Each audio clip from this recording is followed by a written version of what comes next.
two-time Emmy Award-winning producer, Frank Pace, and retired New York City firefighter, 9/11 first responder, and Vietnam vet, Billy O'Connor. Brought to you by We Can Coffee Company, manufacturer of freshly roasted premium coffee blends delivered directly to your door. This week's guest, former Brewers CEO and MLB executive, Wendy and Laurel Prieb. My brother Frank, how are you today, pal? You looking good? Well, I'm looking as good as I can. Hey, look, you're vertical. You didn't read your name in the obits. Yep. You're shaved. That's the deal. Yeah. Speaking of obits. What the fuck is Andrew Cuomo doing? I know. What he's a real Egypt, isn't he? In Ireland, they call him an Egypt. What do they call him in Italy for Egypt? Oh, Mook. Oh, now I know, Mook. Pretty funny. But speaking of a real Mook, why don't you put, Derek, why don't you put Andrew Cuomo's photo up? I mean, what is it with this guy? I don't get any of these politicians with the can't keep it in their pants deal. But you know what? Listen to me. I mean, there's so many allegations against this guy. You know, there's no smoke without fire. I get it. The guy's probably guilty as hell. They all are. But they say power's the what was it? Kissinger said that, right? Power's the ultimate aphrodisiac. Probably. I mean, I get it, but I don't get it. Like some of the allegations, like he rubbed her back, he patted her on her spine. I mean, some of those are innocent. But, you know, he ran his hand up my breast. You know, if it was you, I could see it. No, but I don't get it. Look, call a hooker, for Christ's sake. I mean, if you're horny, get it done. It's like calling a plumber. Well, how'd that work out, Elliot Spitzer? Yeah, but when you do it, you don't put it all over social media. You know, like, I don't get it. But they're all, I mean. And his brother Chris is covered for him by not. I can't mention anything about my brother's case. Oh, it's a conflict of interest? Conflict of interest. Did he say that? Yeah. Oh, I didn't see it. Yeah, I so can't he's watch not Chris reporting Cuomo. anything on it. He drives me crazy, Chris Cuomo. I can't watch him. Yeah. I just, you know, some people you just want to punch him in the face. They got that kind of face. I thought he was the Fredo of the group. But maybe Andrew is. You know, I actually met Mario. I didn't meet him, actually. I was sitting in a bar. Again, every story I got, I was sitting in a bar. I was with a buddy of mine, and we're sitting in a bar, and getting on first class was Mario Cuomo. Mm-hmm. And I saw him. He looked at me, and I looked at him, and I just gave him one of these. I went, and he went, and I went. And that was the extent of the whole deal. Hey, but before we go on to bash Republican, I want to mention our guest today will be Laurel and Wendy Prieb, the first family of Major League Baseball. So I'm looking forward to that. Yeah, I am too. You're stronger in baseball than I am. You know more about baseball than I do. I mean, you played baseball in college, right? Sort of. So did I got. I got as far as high school, and that was it. I pitched one inning, gave up 4 runs in a 13-0 lead, and the coach yelled out, "Keep it up, Pace. You'll send them home happy yet." I was worse than that. I remember I was so bad they put me in right field one time in high school, right? The high school game. And my father had come to see the game, and I hadn't played. It was the 9th inning. We were winning by like 8-0. And the guy put me out in right field, the coach, and I played one play. One batter got up, and he took me out, and he put somebody else in. So I got the nickname Teabag. I said, it's like I'm in and out here. What's the deal? So, okay, I'm sorry. No, I was terrible. Can we get up our favorite punching bag, Donald Trump? Well, not simple. I mean, we're always an equal opportunity. Well, this is the card. Punching grad. But look at the card. Does the one on the upper right-hand corner remind you of anything like the Nazi Party? Oh, you mean, yeah. These are the official cards that Trump sent out. But these look like credit cards, right? Yeah. And they're absolutely useless. They don't do anything. Well, you know what's useless? Look at the lower one on the... How do you spell official? OFFIC. On your right, my left. Yeah, okay. He's missing the I in official, yeah. He's missing a few eyes. A few eyes in the ears. You know what this is to me? This is the 2021 version of the pet rock. Yep. Yeah. You're selling a pet rock here. This is what you're doing. And you know what? Well, he's asking all of his supporters to vote on which one they want to be the official Trump. Right? I don't think so. I think you're going to get it, but I wouldn't be surprised if you buy it. This reminds me of Menken's famous quote: "No one's ever gone broke underestimating the intelligence of the American public." Absolutely, and Trump's making a fortune. He's trying, well, you know what?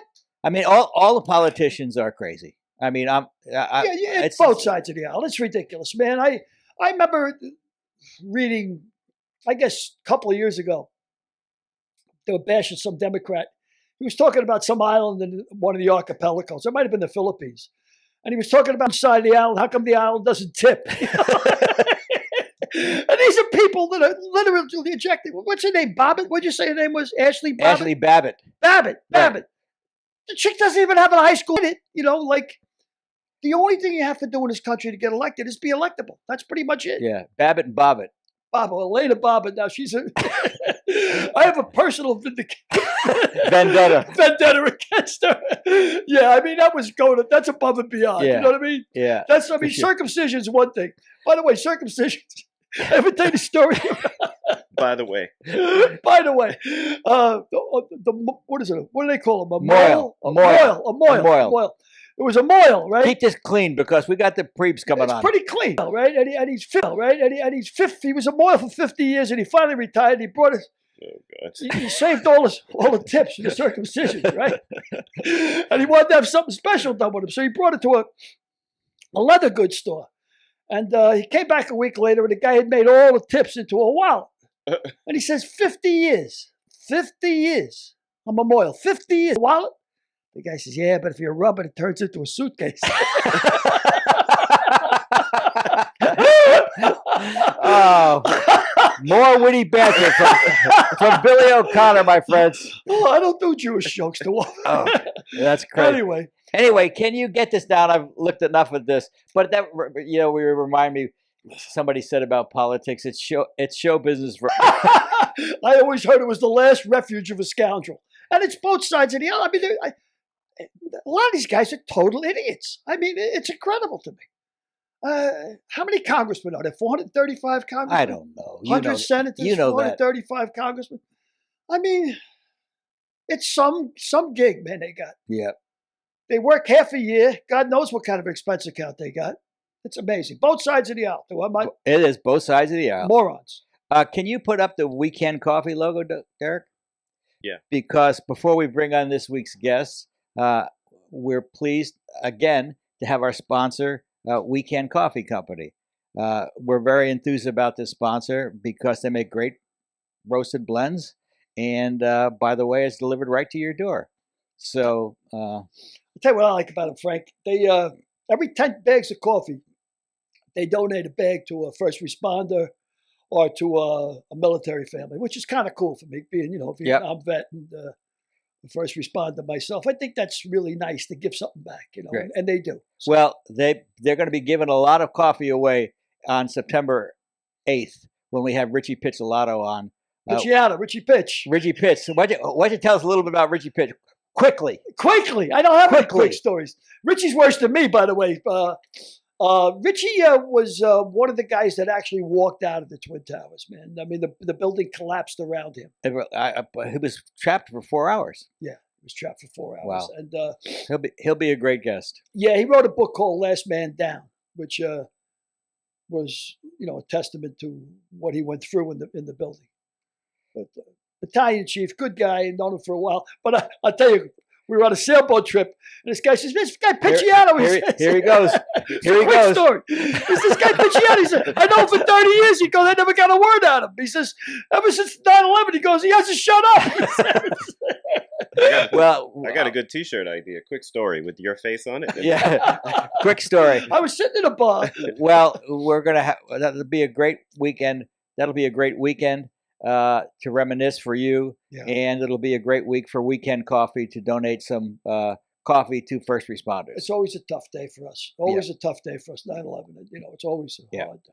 So with that, can we bring on Laurel and Wendy, Derek? Yeah, we got them on. Great. Yes, we got them on. So can we see them? Hey, there they are. Laurel and Wendy, how are you? Good. Very well. Great. Very well. Good to see you guys. Good to see you. We're so glad to have you. It's And Wendy, if you could lean back, we can see your whole face. Oh, no. We'll just have to yeah, there you go. That's good. That's better. Okay. So before we start, I want to ask you guys, what the hell's in the water in Milwaukee? The Brewers got a 7-game lead.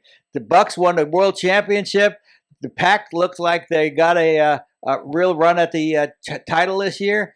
Can you guys clue us in on what's going on in Milwaukee? Secret sauce, Milwaukee. I don't know if it's the water or the beer. I heard I like their beer in Milwaukee.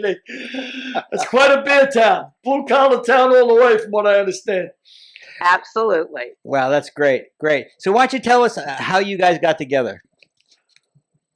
Wendy, go ahead. Okay, our stories, we both tell the story almost the same.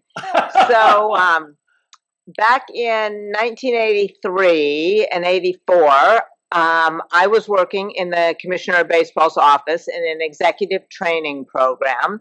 And as you know, Frank, Laurel was the All-Star Game coordinator for the Minnesota Twins game in 1985. And so Laurel was on what he calls, I think, a fact-finding mission and meeting with Don Marr and others within the commissioner's office. And a mutual friend of ours introduced us, and that was when we met. But we very loosely stayed in touch. I left the commissioner's office in 1985. Was it Commissioner Peter Uberoth at that time? Yeah, I was actually there, very interestingly, in the transition. So I was hired under Bowie and worked as a trainee for a brief period, and then Peter came on as commissioner. And then I left New York in the commissioner's office in 1985 and went to law school. And Laurel, of course, became traveling secretary for the Twins after. And we loosely stayed in touch then when he would come to Milwaukee or otherwise. And I'll fast forward to say that we started dating in 1988, dated for a couple of years, always long distance. We never lived in the same city until we got married. And I tell everybody, I could be on my best behavior for long weekends, for brief periods, and I really attribute the fact that Laurel married me to the fact that he never had to see me over a more sustained period. So what changed? What changes in your story, Laurel? No, I'll go with what Wendy said, because I've learned never to cross her and to change any of her version. So it was really an exciting thing as Wendy and I grew closer just with the long distance dating. And it was after a game in May of 1990, I just happened to go in for a weekend. By that time, I was involved in the business of the Twins, not as traveling secretary. And it just struck me to say, being married and whatnot. And so, surprisingly to me, she said yes, and the rest is history. I do feel badly, though, that I look back and I never asked Wendy's dad if it was okay. And I suppose I've always felt guilty about that, but hopefully over 30 years he's forgiven me. And Wendy's dad is Bud Selig, the former commissioner of baseball, of course. When the mutual friend introduced you, was there might be chemistry between you, or was it totally serendipitous? No, it really was just, baseball is such really a small community, big business, but a small community. And, I was obviously young and just getting going. And this friend was, I think just introducing me to as many people as they could. And so, no, it was not like a setup or anything like that. So Laura's background is the Twins, the Brewers, and the Major League Baseball. Wendy, of course, was the first CEO of the Milwaukee Brewers, first female CEO in baseball, correct? Correct. Why don't you both tell us what your most memorable moments are in baseball? Laurel, you go first. Well, joining the Twins the Twins were the team I grew up with. And you grew up in North Dakota? South Dakota. South Dakota, So same it's thing. a common mistake. People often say North Dakota, but it's South Dakota. And so grew up just loving the Twins, and for the opportunity to join that club at the time as an intern in public relations was really a thrill. And tying into your time, he joined the Twins in 1967. I was a big Rod Carew fan, and as luck would have it, I joined the Twins during his biggest year in 1977 when he was MVP and hit 388 and whatnot. And so that was a first big thrill. As Wendy mentioned, we met as I was coordinator for the All-Star game. That was a big opportunity and a big thrill to be involved with Peter Ubro. Coming to the Brewers, Miller Park, the construction of Miller Park was so very, very big. And being involved in that, all the whatnot, was, although painful at the time, so gratifying when it was finished. And still look back at that. And every day when we watch the Brewers on TV, certainly it's a thrill to look at Miller Park, now American Family Field, and know that we were so involved with that at the time. And lest I forget, of course, being the traveling secretary for the Twins in 1987 was probably the creme de la creme. The team I grew up with finally winning everything, and that was big. So that would sum it up for me, I think. So I think for me, a lifelong baseball fan, but I joined the Brewers on February 12th of 1990 and was with the club for 15 years. And we had our ups and downs and trying days, but I will say this, 15 years, and I would not trade a day of it, including days that maybe I'd like to forget. So when I look at that, and Laurel alluded to the opening of Miller Park, of course, American Family Field now, but Miller Park then, in April of 2001, it really was the culmination of a 10-year mission to build a new ballpark for our team and our community. And I hope that I never have taken for granted how special that day was. We had the then President of the United States, George Bush, and Laura Bush there as guests. And it was just an absolutely emotional and thrilling moment. And to look at all the success that has happened for the Brewers since that day, nothing for me will ever probably supersede that opening of the ballpark. Wow. Wow. I don't know if you can see the shirt that I got on, but in homage to both of your experiences with the Brewers, I wore this shirt. Frank, not only could we see it, I noticed it before you even said anything. Good. I'm figuring, Good choice. I thought you wore that shirt every day. Well, I do, but don't say anything. So, where would you fit in? Your family is very close with Hank Aaron. Where would you fit in Hank Aaron's return to Milwaukee, and how? Why don't you a little expand upon your family friendship with Hank Aaron? And I think Derek has a photo here also.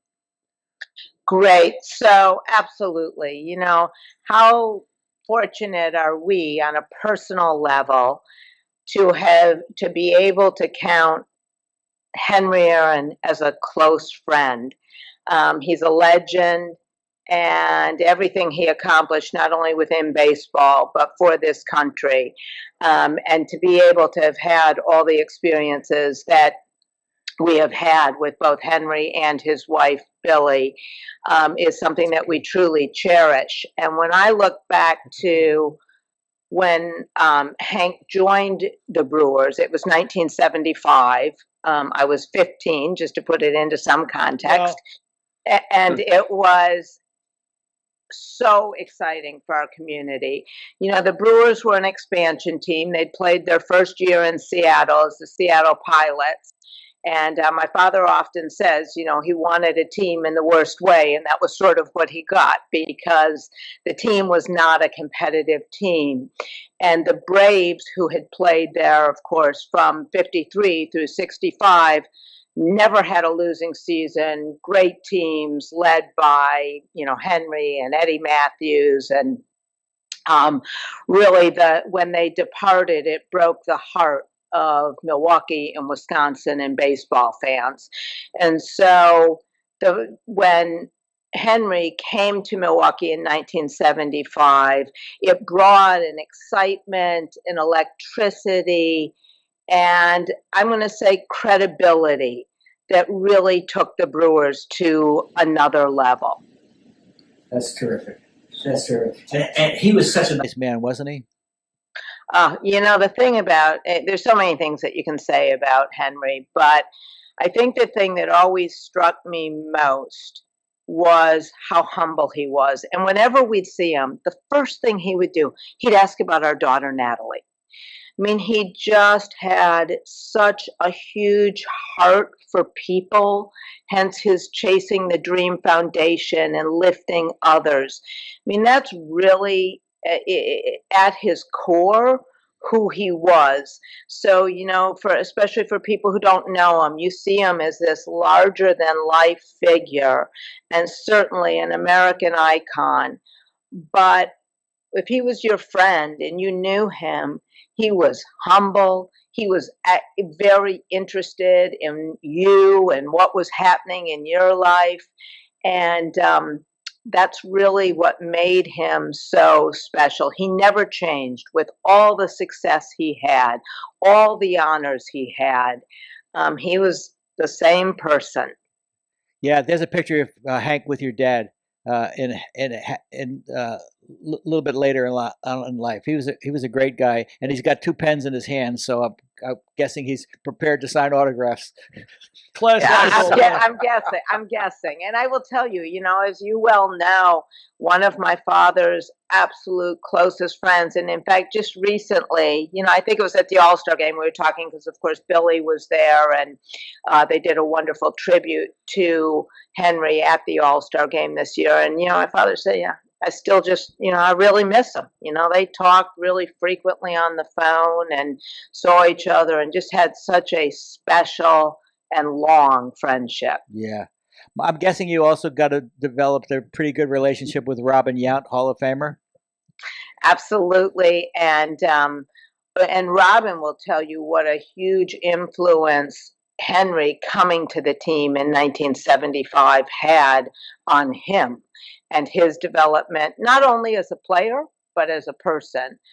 And Robin, of course, played his, and I'll say, I used to sometimes joke, my father, of course, has 3 daughters, but I sometimes felt like there was a 4th child in the family, and it was Robin, because Robin and my father were always very, very close as well. And again, just sort of salt of the earth, played the game very much like Hank did, and that all he wanted to do was win. It wasn't about his own personal stats. It never was, even in his MVP season. And he wanted to win and gave it his all every day, every at-bat, and just a role model for every Brewer who has followed.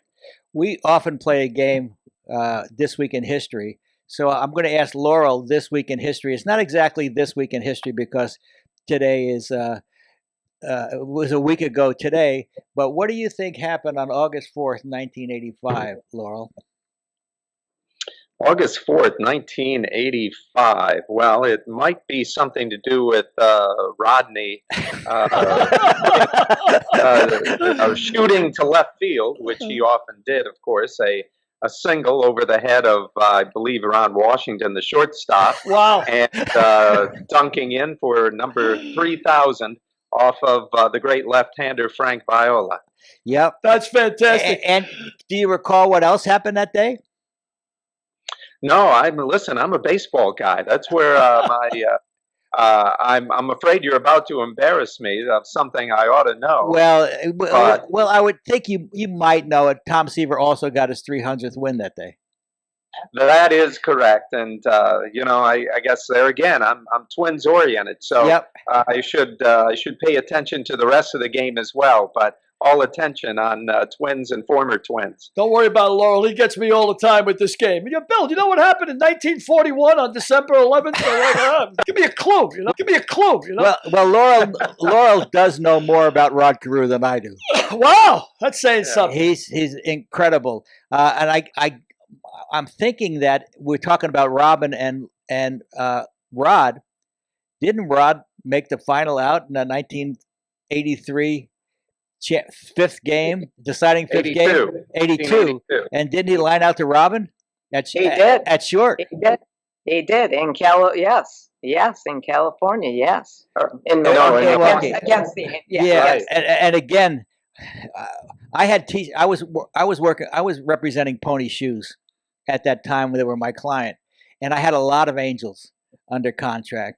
And when we won the first two, when the Angels won the first two games, I had T-shirts printed up for them that said 1982 World Series and California Angels at that time. And I never got a chance to use them. They were I had to send them to Panama because the Brewers broke their heart winning 3 straight games to clinch the title. I'm not going to say that we were sorry about that. And I believe at that time we were the first team to ever come back from being down 0-2. It's happened since, but I don't believe it had happened before that. That team was so hard. You put the kiss of death on them. I think I did. I spoke too soon. That team was Harvey's Wallbangers, correct? Harvey Keene was the manager. Wow. And remember, Harvey Keene, now I don't know the answer to my own question, but was Harvey Keene, when he was a player, traded for Rocky Colavito?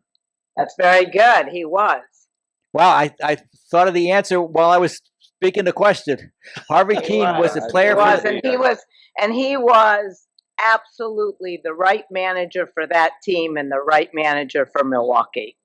He just let them play. That was a really talented team. And I don't know if you remember, but actually Buck Rogers had started the season as the manager of the team. And the team was underperforming and made the change. And once they made the change, that was it. They took off. I think Rocky Colavito was a Bronx boy. I think he came from my neck of the woods. I think he was. Yeah, I think he played Pony League and everything. Good. The reigning home run champion for the reigning batting title. Yep. Yeah. Things you remember from when you were a kid. Well, you're hearing these names, Robin Yount and Colavito, Eddie Matthews, Henry Aaron. You get the old school work ethic, Do you think the current players will have the same effect on the younger players that those players had on us? I'm going to go first, and I'm going to say yes. I think the difference is we were young then. I think, you look at the influence, watch kids in ballparks, watch kids as they interact and engage in the game in ways different than we did. No question about that. But, you talk to kids, you ask them who their favorite player is, who their heroes are. And there are so many great young players in the game today. I think so. And I think one of the most special things about baseball is just that. The way it unites a community, the way it links generations, right? Baseball was a big part of my family. In my case, people talk about the first time they went to a game. I don't remember. I was young. I don't remember not going to baseball games is really my answer. And so I do. I don't know, Laurel. What do you think? I would agree with that. I think that certainly as we all deal with the issue of when you get older, what's it feel like? And I think there's always a tendency to think what was good back in your day is the way it ought to be because that's the way it was. And I think that's kind of a universal feeling, but the ability to stay contemporary, to really see things in the day that you're living in is also important. With when that I think that it's, although the trappings around kids growing up has certainly changed with online media and whatnot, but still, when they see those guys out on the field, on the green grass and doing the amazing things they can do, there is something that clicks in that will always encourage kids to want to be like those guys. You know, you mentioned green grass. I don't think I've ever seen greener grass than the first that I walked through the stadium and I saw the green grass at Yankee Stadium. Yeah. I had never seen a color that bright, that vibrant. It was just. Do you remember the date? Do you remember the date, Frank? I do not remember the date. I remember I was probably 8 years old. I remember going to the Polo Grounds once when I was fortunate enough to, well, the Giants were still playing, and it got rained out. And I remember Alvin Dark hit 2 home runs in that game, and it got rained out in the 4th inning, so those 2 home runs didn't count. And I kept saying to my dad, "Can we go back? Can we go back? The sun's out now." But the game had already been canceled. But that's, you know. I agree with Laurel. I think when you look back, when you're young, everything was better when you were younger, in your own mind. And you always remember the good times, Even when I was in Vietnam, I mean, I was always saying to myself, geez, I wish I was back in the neighborhood. I didn't think about the times I was hanging around. You always think about the good times, but things change. And, we change with it, and I'm sure that I was going somewhere with this. I have no idea where I am. You'll have to excuse that. Frank, I wanted to share a fun little fact that I'm not sure if you know this about Laurel or not, but I'm going to share it here. Did you know that Laurel carries in his wallet the ticket stub from the ticket to the first game that he attended at the old Met Stadium? Wow. Did you know that? I did not know that. I did not. I don't have my wallet on me right now, but it was July 31st, 1965. Twins beat the Orioles 2-1 in 11. Not that it matters that much now, but I still remember it like it was yesterday. Wow, that's incredible.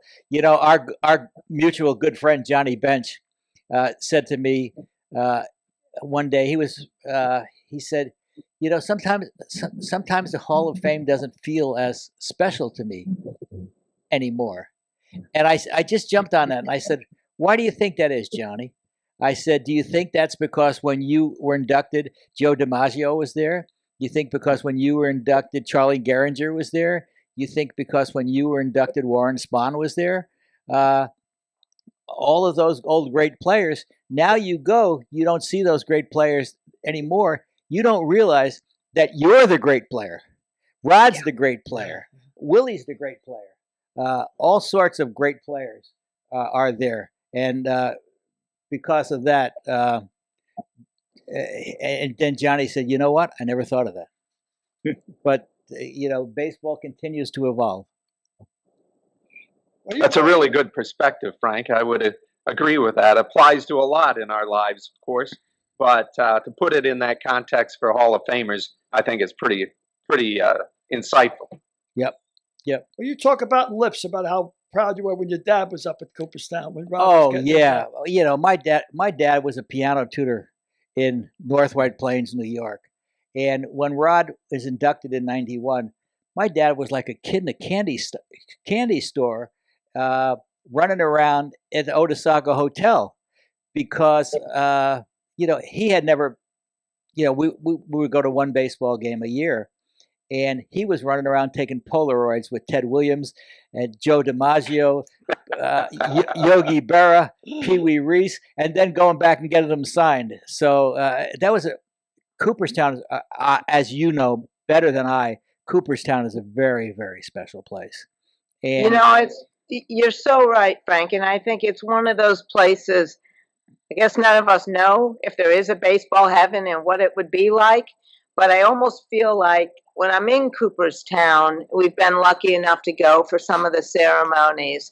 And you just look around, right? You turn around and it's one Hall of Famer after another.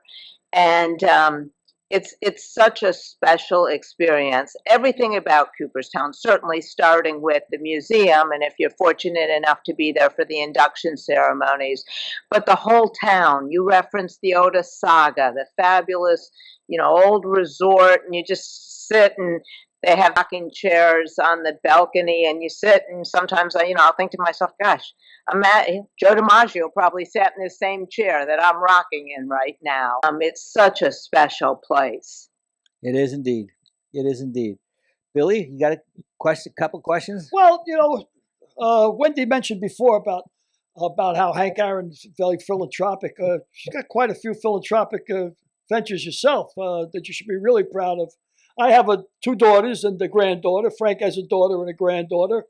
And you're an advocate for women's rights. I've read that about you, which I think you must be. I want you to tell us something about that. Yeah, so I am. When you have a little bit of success, you gain a voice and you get to decide how you want to use your voice. And I was really lucky because I had a father who believed in me, and not just believed that I could be, an executive in baseball, but from the time that I was young, it never really occurred to me that because I was a woman that there'd be doors that wouldn't be open to me. And as I got older, of course, I started to see things that maybe I didn't understand, but I always knew that sometimes maybe my father even believed more in me than I believed in myself. And everybody needs somebody to believe in them.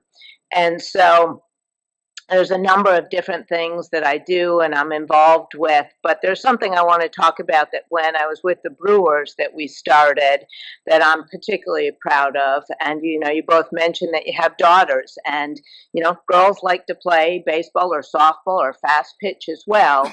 And for me, it's not about, the best of the best will become Olympians and maybe get collegiate scholarships and all that. But I really like to focus in some ways the same way that Henry Aaron did on youth, because if you don't have the opportunities when you're young, they're not going to come to you as you progress. And so back in I guess it was right around 2000, we formed a program called Girls of Summer. And it was at that time the first program that had been done through a major league team, Milwaukee, a public school system, in our case, of course, the Milwaukee system, and the Girl Scouts. And it was a great collaboration that I'm really proud to say continues to this day. And I remember we had the girls come out before that were selected to participate in this program. It was about a 6-week program. And it was not only to play, but also life skills. And so they came out and we introduced them and they lined up. And I walked down to shake each of their hands and say hello. Not a one of them, they didn't even pick their heads up and look me in the eye, right? They were just painfully shy, very overwhelmed. 6 weeks later, we had them come back and recognize them. And these girls that were so shy that couldn't look me in the eye, now it's right before the pregame's going to start. And they're all saying to me, "Oh, we're so excited to be on this field. Can we?" Wow, isn't that great? Wow, that's terrific. You just made me a believer in this program because that's what it was all about. And so it was experiences like that that really made me say, if you just impact one person, a few people, you have the ability to really do something. And all of us know what our passions are and where we can do that. And so you happen to hit mine. So mine is whether it's youth, whether it's other, I'm excited about every time a barrier is broken, I'm excited. Kim Ng becoming a general manager, president, that's starting, and so I love to see women not only in baseball, not only in sports, but any barrier seems insurmountable until it's broken, and so I now spend a lot of time, whether it's mentoring, whether it's being involved in other ways to help, particularly with women and young women. Well, you blazed the trail, that's for sure. That's for sure. Yeah. Laurel, so now you're the Vice President of Special Operations for Major League Baseball. Why don't you tell us a little about that job? Well, I was, but I can, I suppose, update you on that one because at the end of last year, there was an opportunity with a very nice retirement package that MLB put forward. And so I did accept that. And so I'm looking for my next assignment and waiting for you to call, Frank. Should there be some assistant type role, and whether it be driving you or whatever the case may be, I am waiting for that phone call. Hasn't come yet. I thought maybe this was a prelude to that. But on the heels of that, one opportunity that did keep me with a lifeline back to MLB was, I should back up. One of the things I was doing the last few years was being an advisor to baseball's internal charity, the Baseball Assistance Team, acronym of BAT. And once I left, BAT was in touch asking me if I would be okay with joining the board of directors for BAT, which I gladly accepted. A terrific cause, certainly been around since it began under Peter Ueberroth's administration. And we are in the business of really helping those in the baseball family with short-term help, giving out grants to people who have fallen down and need help getting back up, and whether that be former big league players, former minor league players, front office, scouts, going way back. We've helped Negro League players and their wives or widows, gals in the All-American Girls Professional League. So it's been a very overreaching organization that has helped a lot of different folks and continues to in a big way. So it's great to be continuing to be part of that. But putting that aside, I still think I could fit in time to assist you, Frank, in any way you need. I only haven't called because of COVID-related problems. Well, Frank, as soon as you have that opportunity, I'm encouraging you. Wendy needs me out of the place, so Yeah. let me know. So BAT was started by Joe Garagiola, correct? Joe was certainly among those prominent former players who approached Peter Ueberroth to really advise him that there are a lot of players, prominent players, Hall of Fame players back in those days that had really fallen on hard times and needed help. So Joe was certainly one of the linchpins of getting this thing underway. Yeah, because a lot of those players, unlike today when everybody signs for boatloads of money and everybody plays for boatloads of money, the majority of players, 95%, don't make that much. I mean, now they're making a major league minimum, which is terrific. But when Rod started in 1967, he made $9,000. He was Rookie of the Year, and then he got a raise to $10,000. So salaries were not what they were until what Kurt Flood, maybe? Yeah, Kurt Flood opened the doors to free agency. And then they started making a little bit more money. But some of those guys are really down on their luck, and I certainly honor you and value the work you did. And now Joe Garagiola's Jr. is sort of overseeing that, isn't he, for Major League Baseball? No, Joe is with the Diamondbacks and has a role there. But here in New York, we have a terrific executive director. His name is Eric Nielsen, and I advised Eric and his staff under the auspices of the commissioner's office. And yet BAT is somewhat of its own separate entity, right, even though we have the ties to MLB. And then a terrific board of directors, including a number of former players, including guys like Sam McDowell, Steve Garvey, really people like that, Randy Wynn, really a wonderful guy. And we have about 18 members on the board. Adam Jones is on the board, even though he's still playing in Japan right now. So it's kind of we try to really diversify the board more and more and really get all aspects of the baseball family represented. I'm telling you something now that I probably never told you before, but in 2001, you did a great service for me and Rod. Rod was with the Brewers, and we were going to go to Cooperstown from Milwaukee. So I flew into Milwaukee. We were going to pick him up. We were going to fly from Milwaukee to Chicago, Chicago to Syracuse, and drive the rest of the way. And it would probably have been a 10-hour trip. Laurel and Wendy said, "Why don't you go with my dad?" So, and Rod said, "No, I don't want to ask Bud for any favors. he would probably say yes, but I don't want to impose on him. And I said, well, I said to you both, that's not the end of the story. Let me work on him. And after a little bit of time, I said, do you want to make a 10-hour trip? Do you want to go fly from Milwaukee to Chicago to Syracuse, and then drive for an hour and a half? No, sir. So he said, okay. And we had the most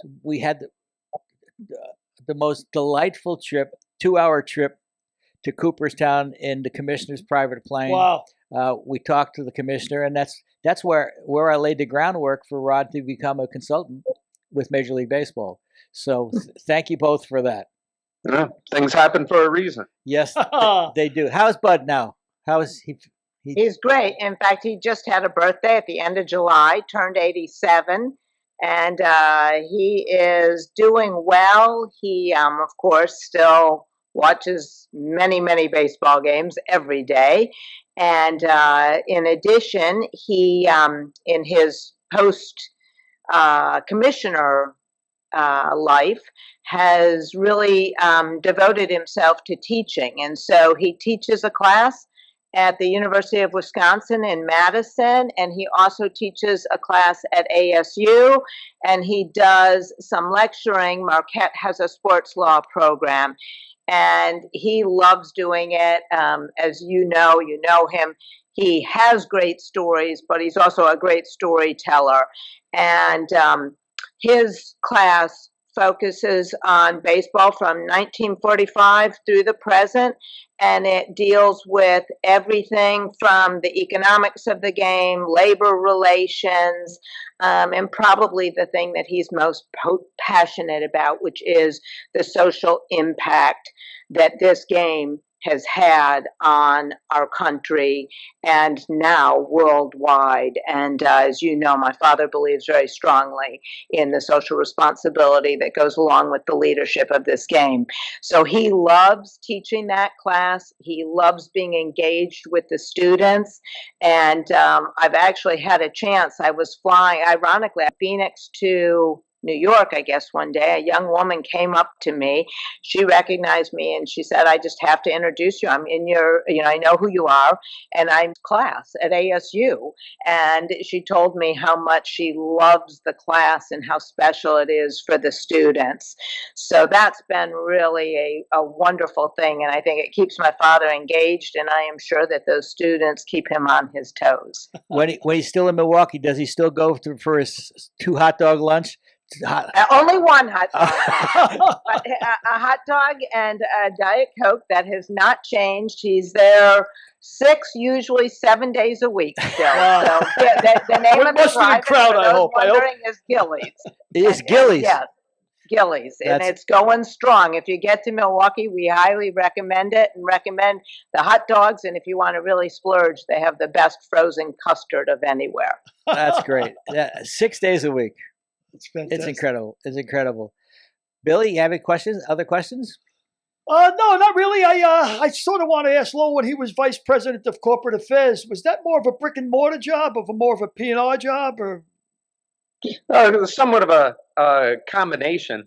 I suppose you're referring back to my Arizona time. Yeah. Yeah. Or to the Arizona time was it was a terrific 11-year period in which really tried to make the world smaller for the teams in the West, and did a combination of traveling around trying to touch as many people in those 10 West organizations as possible, held best business practice meetings for various disciplines within those clubs, be it the ticket people or the marketing group, stadium operations, the lawyers, whatever. And, I figured that the more that they can get together and talk about things with MLB tying it together, the better off we're going to be as they get to know each other. Certainly even in this day of emailing and great communications as we have, I've always been a believer in face-to-face communications as being a way to really get to know people a little bit better. And, it seemed to do was really embrace that. Well, so we did that for 10 or 11 years, and it was a wonderful time, and got me around to certainly see the clubs and and at least give them a feeling that someone from MLB was there and interested in what they were doing. And I'm going to just say, and I'm biased, but I know and have a lot of friends in baseball. And if you said to me, you know, what's the most important part of all your baseball experiences? My relationships.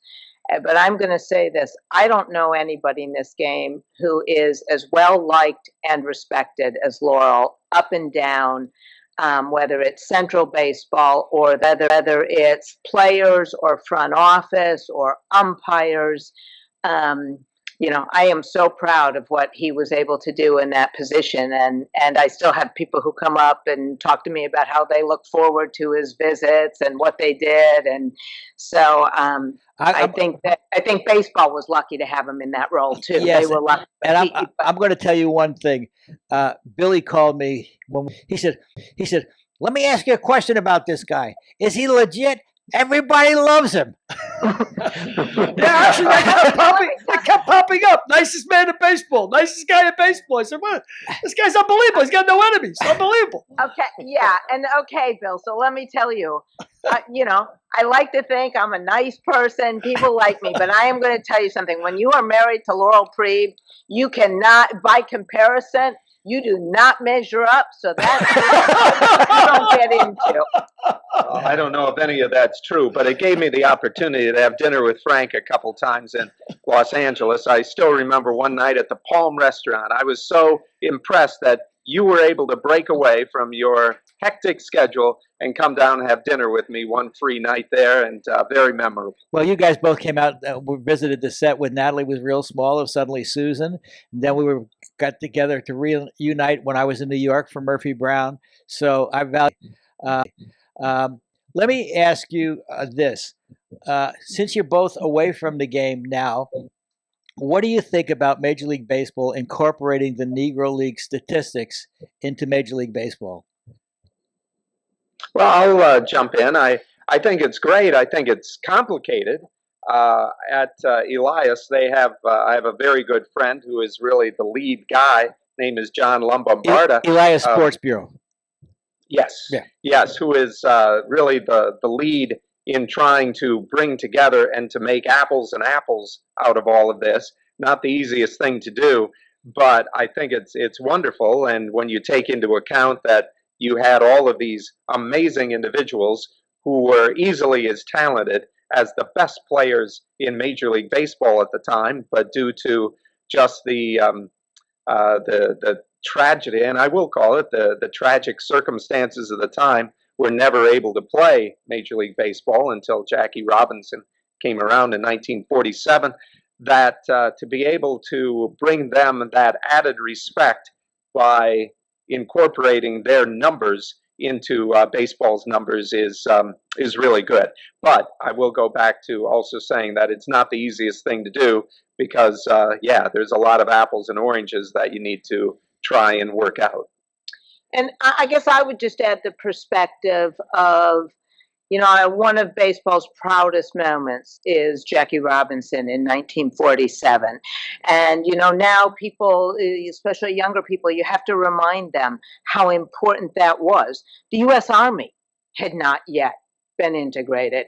Brown versus Board of Education had not yet happened. We were a very, very, very segregated country. And so I think anything that baseball can do that leads to both inclusion, but also telling the history, our history, the country's history, I think can only be a positive. Well, you mentioned Jackie Robinson. I want to take a moment to mention Larry Doby, because Larry Doby was the second guy, and he was the first player in the, and he did the same thing Jackie Robinson did only 2 months later. And Larry Doby is almost forgotten in the history of baseball now. And I really think that, you know, baseball should retire Larry Doby's number, because they should give him, I mean, Buzz Aldrin was the second man on the moon. Larry Doby was the second man in baseball, and he integrated baseball and he integrated the American League. I think, you know, if Jackie Robinson's number is retired, Larry Doby should be also. That's just my point of view. Well, it's a good point of view. I mean, Yeah, it's a fair point of view, and it's also a fair point of view to say that Jackie represented or represents, when we all talk about it, Larry, and you're right, the first Black players who played in our game, right? Because they all encountered the same things in their teams, in their spring training sites. And Larry Doby in particular, who is such a fine person as well. It's important that we don't lose that history. Right. I remember, again, going back to my Twins roots, and as just having passed away a couple months ago, the great Jim Mudcat Grant, and it made an impression on me. I mean, here I am, 9 years old in 1965 when the Twins win the pennant, lost to the Dodgers 7 games. It still left a scar on me that I haven't quite been able to shake yet. But Mudcat Grant won 21 games that year, and it made such an impression on me. I mean, I grew up with blacks playing the game, of course, by the time I became aware of things. But that made an impression when it was noted that Mudcat, winning 20 games, was the first African American in history, in American League history, to win 20 games. And I said, really? Is that right? Of course, Don Newcombe had done that with the Dodgers for the National League years before, but Mudcat Grant was the first American leaguer, and it really hit me about, well, how could this be? And I guess since then, it certainly goes from there in terms of my acknowledgement of everything that happened. Yeah, and I'm going to guess you might know this because I don't, but how many complete games do you think Mudcat had that year? I'm guessing 15 or 16, something like that. Yeah, probably. He was a workhorse, as all those players were back then. It makes me crazy when I see a pitcher come out now and have one pitcher pitch the 7th, one pitcher pitch the 8th, and one pitcher pitch the 9th. But that's me being 71 years old, I guess, pining for the old days. Right. So we're all dating ourselves a little bit, and I try to stay contemporary, but I will say this, like you, I remember, I go back to, the Brewers when really got good in the late 70s, early 80s, and I'd look at, whether it was Mike Caldwell or a Don Sutton, and all I know is when it was the 7th inning and they could smell a win, they got tougher in the 8th and 9th. They weren't coming out. But, of course, that was a different time. When you talk about 82, I always lament the fact that the Angels picked up Tommy John instead of Don Sutton, because Dunn was part of putting them over the top. You are right about that. He was a key down the stretch. I got a question for all three of you, because obviously you guys know much more about baseball than I do. But I'm 73 years old. When I was a kid, I remember the biggest guy on the team was always a center fielder batting fourth, in minor leagues. And talking about pony leagues, high school ball. And then it seemed like now the biggest kid is the pitcher. Has it become more of a pitcher's game? Or, do they? I'll let you guys answer that. Yeah, I mean, because does it seem like the kids today, the bigger kid is the guy on the mound that becomes? We got the question. I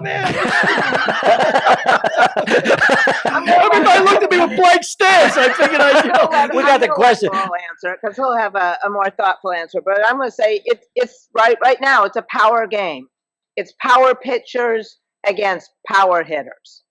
Right. Okay. And so, every once in a while there are a few finesse pitchers, but not like there used to be. And, look, that's just athletes are stronger. Their training is better. The equipment's better. And so I'm not sure, I think it depends team by team. I'm going to put in a plug for the Brewers because right now we love our starting pitching. We love our bullpen and we love our hitters and our fielders. So we think we've got it all. I think it is true that I always like to say how kids playing baseball that you don't have to be 6'5" or weigh 280 pounds in order to play at a professional level. And thank goodness for guys like Jose Altuve, who is what he is, and one of the best players in Major League Baseball, who stands all of about 5'5", maybe on a good day.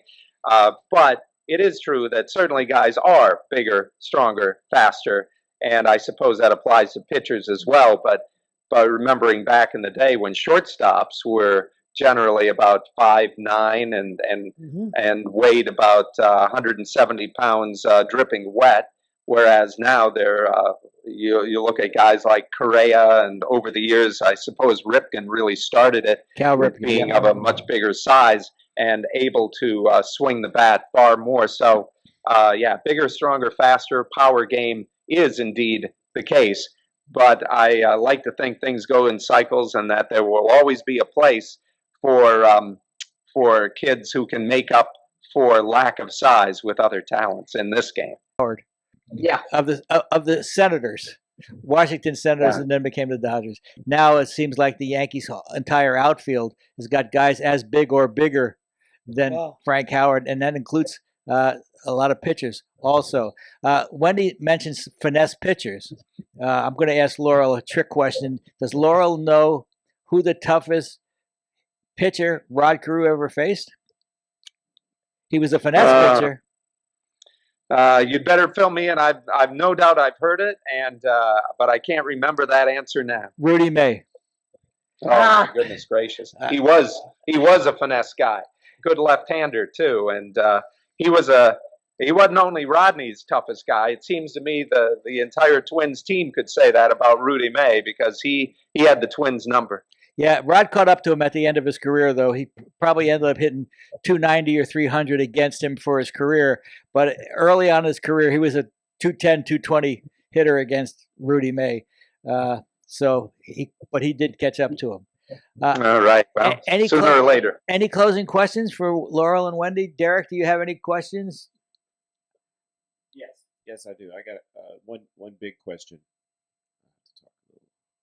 So you guys have big network, a great connection with baseball, and a lot of experience, a lot of resources.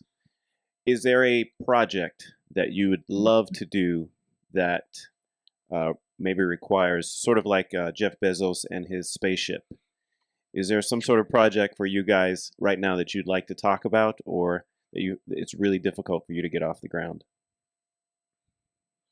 That's a great question, and I don't have anything, but there is, it's not a project, and I don't have a vision for it, but it's something that I see as an opportunity, and that is, and it goes back to something I said earlier, and that is, I'd like to see women's high school and collegiate softball, fastball programs continue to get more visibility, and of course then at the professional level too. And as more and more girls are playing, I think that there'll be more opportunities around that. So that's something that I don't, and again, I wished I had a clear vision for it at this point. I don't, but it sure is something that I would like to see happen. Terrific. Billy? I would second that for Wendy, is that she is such a wonderful advocate for women in sports generally, and for women, period, in whatever endeavor they're doing, as she has been a very diversified businesswoman away from baseball as well. But what she has to offer yet for the game of baseball, I think, is really significant, and I'd love to see that opportunity come forth more for her. Well, I hope you two have an opportunity to write a book about your shared experiences in baseball. You've done so much, and you each have been so influential over the course of the last 40 years. I would pay to read that book for sure. Well, we've been lucky to both do what we love, and we've been lucky at times to do it together, and always to support one another in it. So I'll say that I said early on that I was lucky to have my dad, who believed in me from the time I can remember. And as I then developed in my own career. My two biggest fans have always been my daughter Natalie and Laurel. Even when maybe I didn't deserve it, they were always behind me. So I really appreciate it. And as you guys know, you do things as a team. It's nobody does anything alone. And we would be remiss if we didn't give a shout out to Miss Natalie Prieb, who's now working for the Hill in Washington, D.C. So I'm very proud of her. She's become a great young woman, because I remember the first time I saw her in the press box at Milwaukee, she was going through and picking out desserts from the dessert tray. That's exactly, boy, you got a good memory, Frank. You love to do that as a kid. Can I tell you one funny story? Do we have time? Sure. So, of course, we would have loved Natalie to grow up as a baseball fan, but your kids, as you know, you guys are parents, you got to let your kids find their own way in the world. And when we were in Milwaukee, of course, we were around the ballpark a lot, and she was very young, but we'd often have her come out for weekend day games. And so she spent a lot of time, or as much time as she could as a kid, around the ballpark, and she loved it. And you're exactly right. She liked to serve the dessert. She didn't know what was going on. She had her own little games, and sometimes concoctions. She'd mix a little Caesar salad with a little caramel apple, and she'd hand it to somebody. So, the creativity of a young person. And then we moved to Arizona when she was 7. And the next summer, we went to Milwaukee for about 2 weeks, and we saw a fair amount of games, not surprisingly. And so then we go back to Arizona, and I can still remember it. I'm driving down Camelback Road, for anybody who knows Arizona, a major thoroughfare. Natalie's in the back seat in her car seat, and she says, "Mommy, I really miss Milwaukee." And I think that's odd, only because now we've lived in Arizona a year. She's got her friends. She likes her school and all that. So I said, "Really?" I said, "Well, what do you miss most?" And she said, "Well, I used to go to so many ball games there, and I don't go to as many games here." And that was like sticking a dagger. And I realized that Laurel and I, we went to a fair amount of games, but we also watched a lot of games on TV, right? Because we also wanted to watch Brewer games even when we were in Arizona. And I realized, an 8-year-old doesn't want to watch games on TV. They want to go to the ballpark. So the next year, we became season ticket holders for the first time, and went to as many games as we could and would bring friends. The one thing I wasn't successful at, I loved to keep score, especially as a kid, and I tried to get her to keep score. We bought her the cutest little scorebook and all, but I always ended up keeping score. But P.S., she's become a great fan, and even a bigger fan, actually, once she left us and she went to college, and a couple of her friends were big Cubs fans, so that was a great rivalry, and she's a great baseball fan today, and an aspiring young journalist as well. Well, we'll look forward to seeing more of Miss Natalie Prieb, that's for sure. Anyway, thank you so much for being Come on the show. Thank you so much. Good to meet you. Everything I promised you delivered. Well, thank you, Frank. Thank you, Billy. Thank you, Derek. And I really enjoyed this opportunity. It was a lot of fun. Thanks, you guys. Great. A lot of great memories. Continue success in everything you do. To you too. All right. Thank you. Bye. Okay. See y'all. So we've done very interesting. Yeah. It really got me when they were talking about how baseball is like a window to history. Because I'm a history nut. They Right. talk about Jackie Robinson, then you go back with Larry Doby, and I often think about the heavyweight champs of the world. About different ethnic people coming up in the early days. The Irish had a hard time coming to this country, and you had John L. Sullivan and Corbett and then after that, the Italians, Marciano and also the black experience, then later on the Latins. You could almost look a window of history through the heavyweight champions. You know? And baseball's the same kind of thing, which brings me to look at history with Lamar's Gamble. Oh, yes. Why don't you... Because this is a little window to history as well. I see you've got a bookmark. Oddly enough, you got a bookmark from If These Lips Could Talk, which was our first book. But why don't you read us a segment from it? A brief segment. Very brief. A brief segment. Brief, Frank.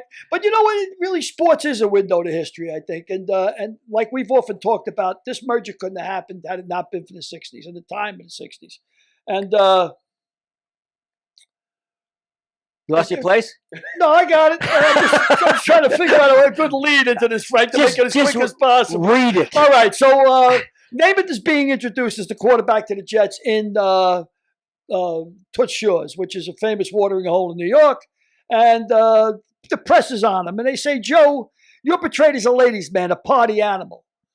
Can you sustain your Playboy image and still produce? I don't know why you reporters think that's such a big deal. Frankly, I think it's un-American not to have a few drinks and spend a little time with a lady. Besides, I only drink in two situations, Namath said. When I'm alone and when I'm in company. He says, come on, I'm no hypocrite. I don't hide anything. I like my women blonde and my Johnny Walker red. And that was Namath. So that whole period, that time, was a big influence for the merger. It couldn't have happened if it wasn't for the 60s. And where you can buy this book on acclaim on a Mick, a Mook, and a Mike, a Mook, and a Mike website. A Mick, a Mook, and a Mike.com. Claim. Acclaimpress.com. Website. Or on Amazon. On Amazon. Or wherever fine books are sold. Yes, and if you buy it on Amazon, leave a review if you like the book. If you and you will. If you don't like the book, nobody likes to blab about it. But you will like the book. It's a fine read, and we're both proud of it. Great. What else we got to do today? I don't know. You already hit Laurel with This Week in History, so you don't got to bury me. I love that. So what do you think happened in 1939, October 18th? Well, let's give another shout out to our sponsor, Weekend Coffee. We can indeed. We can, and we will. We will for sure.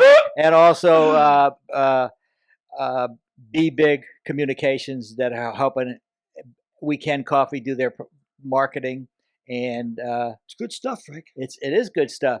And they can be found at BeBigCommunications.com as well. So thank you, Be Big. Thank you, Weekend Coffee. Thank you, our friends. Thank you, Derek Harris. Thank you, Derek Harris. We'll see you next week with our guest, Mr. Nelson. Rob Nelson, the creator of Big League Chew, guest. And Big League Chew is going into the Hall of Fame. I think they're already there. Wow. So that'd be interesting. So chew on that. All right, brother. All right. Be well, my friends. Take care. Thank you for tuning in. Next week's guest, entrepreneur, inventor of Big League Chew, and minor league pitcher, Rob Nelson.